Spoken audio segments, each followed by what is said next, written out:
दूसरा ग्रंथियों 12:7 में संत पौलुस हर एक पासवान, हर एक अगुवे, कलीसिया के हर एक सदस्य के लिए बहुत बड़ी बात कहते हैं।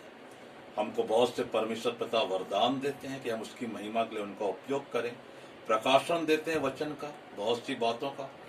हमें ये ध्यान रखना है कि घमंड हमारे जीवन में प्रवेश न करने पाए, क्योंकि घमंड करने से शैतान स्वर्ग से नीचे गिराया गया।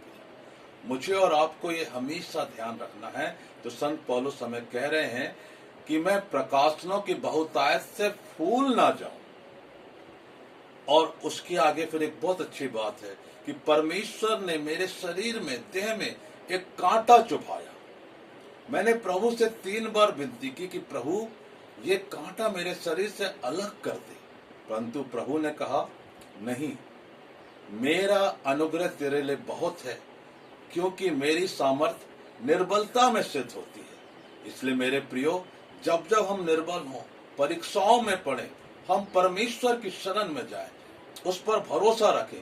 प्रभु यीशु मसीह ने भी जब इस संसारिक देह में थे, बहुत सी उनके जीवन में परीक्षाएं आती थी, मुश्किलें आती थी, लोग उनका अपमान करते थे, उनका विरोध करते थे, लेकिन उन्होंने परमेश्वर पर भरोसा किया और जिस कार्य के लिए परमेश्वर ने उनको भेजा था उसको उन्होंने क्रूस पर पूरा किया। मेरे और आपके जीवन में परमेश्वर बहुत बार कुछ कुछ समस्याओं को डालते हैं, हमें घबराना नहीं है। तकलीफों को डालते हैं, हमें डरना नहीं है। चुनौतियों को डालते हैं, हमें उनका सामना करना है, क्योंकि संत पौलुस से बात कह रहे हैं कि जब जब मैं निर्बल होता हूं, तब तब परमेश्वर की सामर्थ मुझ पर छाया करती है।